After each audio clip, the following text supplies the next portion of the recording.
बिस्मिल्लाहिर्रहमानिर्रहीम।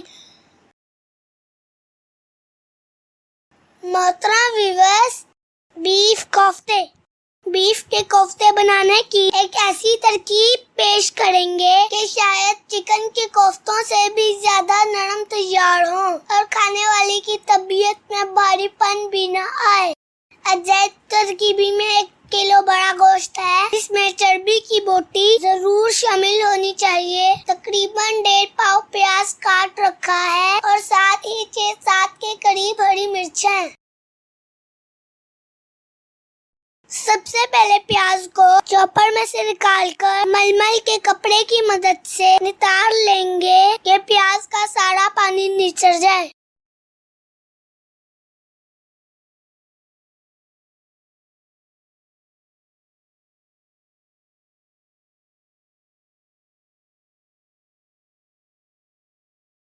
अब बारी आती है गोश्त का कीमा बनाने की। जितना हो सके कीमा को बारीक कर ले। 2-3 दफा मशीन में से निकालने से स्मूथ हो जाएगा।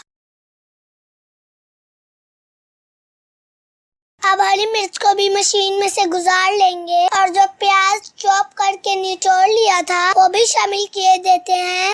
अब आधी टीस्पून सुर्ख मिर्च शामिल किए देते हैं, 1 टीस्पून नमक, आधी टीस्पून सूखा धनिया।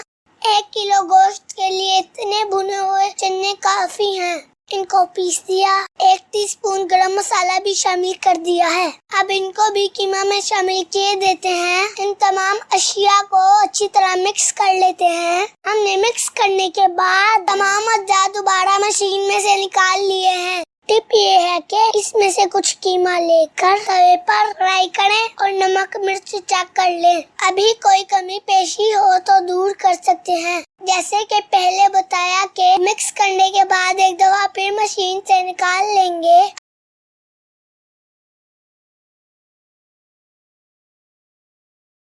अब इनके दरमियाने साइज के पेड़े बना लेंगे। अगर कुछ दिन तक संभालना चाहें तो इन कोफ्तों को इसी हालत में पॉलीथीन जिप वाले बैग में डालकर फ्रीजर में रख लें। जब दिल करे निकाल कर पका लें।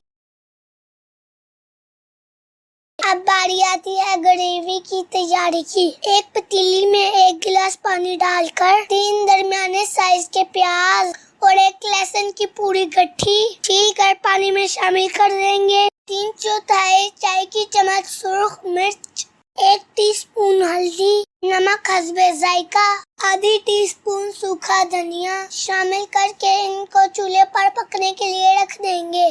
जैसे ही प्याज पकना शुरू हो तो इसको ढाँप देंगे। यहाँ प्याज वगैरह तकरीबन गल गए हैं। इनमें अब टमाटर शामिल करके मिक्स कर लेंगे और साथ ही घी भी शामिल कर देते हैं। कोफ्तों की ग्रेवी के लिए हमने घी कदरे ज्यादा इस्तेमाल किया ताकि इनकी अच्छी सी बुनाई हो जाए। ग्रेवी को स्मूथ करने के लिए हमने मैशर का इस्तेमाल किया है।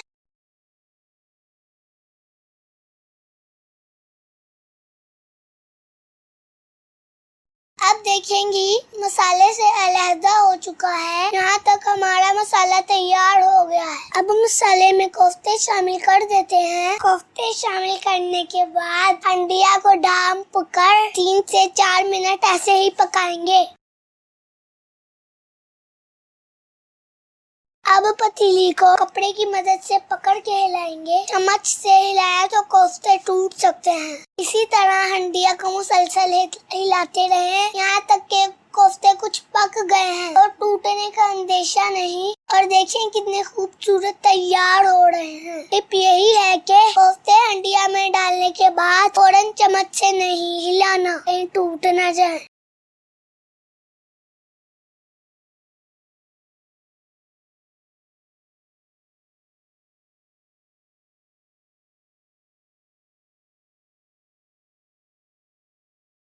देखिए कोफ्ते कितने खूबसूरत भुन गए हैं और ग्रेवी से घी अलहदा हो गया है। पहचान ये है कि मसाला कोफ्तों को चिपक जाएगा और घी अलहदा हो जाएगा। अब तक इसकी आइडियल बुनाई हो चुकी है।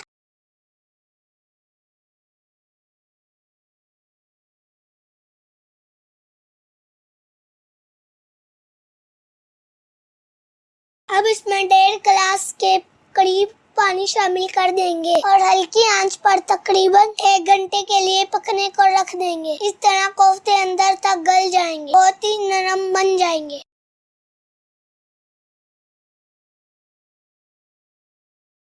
गार्निशिंग के लिए हरी मिर्च, हरा धनिया और अदरक के लंबे रुख कटे काशे हैं। ये ले हमने कोफ्ते गार्निश करके सर्व कर दिए हैं। खूबसूरत तो पहले ही बहुत थे, गार्निशिंग ने इसको 4 चांद लगा दिए हैं। यकीन जानिए बहुत नरम और मजेदार भी थे, हर किसी को बहुत पसंद आए। अल्लाह करीम हमारे खानों में जायका और बरकत अता फरमाए। अगर ये वीडियो अच्छी लगी है तो लाइक करें, शेयर करें, अच्छा सा कमेंट करें। नए आने वाले इस चैनल को सब्सक्राइब करें, बेल आइकन पर क्लिक करें ताकि हर नई वीडियो की नोटिफिकेशन आप तक आसानी पहुंच सके। शुक्रिया।